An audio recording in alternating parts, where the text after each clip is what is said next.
மகனே அந்திரியா நீ பா, என் சொந்த அம்மா கூட மிரியம் நடனத்துல நம்ம கூட சேர்ந்துக்குவாங்க போல. திராட்சை ரசம் தீர்ந்துடுச்சா? ஆனா இது முதல் நாள் தான். ஆமா, எல்லாம் காலி ஆயிடுச்சு. ஒரு சொட்டு கூட மீதி இல்ல. இதை ஏன் என்கிட்ட சொல்றீங்க? திருமண கொண்டாட்டத்தை இப்படி முடிக்க முடியாது. அஷர் குடும்பம் வெட்கப்பட வேண்டியதா இருக்கும். அவர் என்ன சொன்னாரோ அதுபடி செய்யுங்க. விளிம்பு வரைக்கும் ஜாடிகள்ல தண்ணீரை நிரப்புங்க. தண்ணியை நிரப்ப ஆரம்பிங்க. எல்லாம் நிரம்பியாச்சு. எல்லாரும் கொஞ்சம் வெளியே போங்க.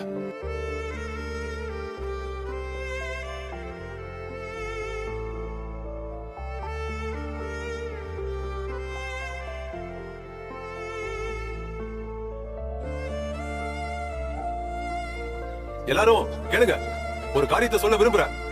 எல்லா திருமணத்திலையும் நான் இதை பார்த்திருக்கேன். சிறந்த திராட்சை ரசம் முதல்ல பரிமாறப்படும். அப்புறம் விருந்துல மக்கள் நன்றாக குடித்த பின் அவங்க மலிவான ரசத்தை கொடுப்பாங்க. அந்த சமயத்துல யாரும் கண்டுக்க மாட்டாங்க. நான் சொன்னது சரிதானே?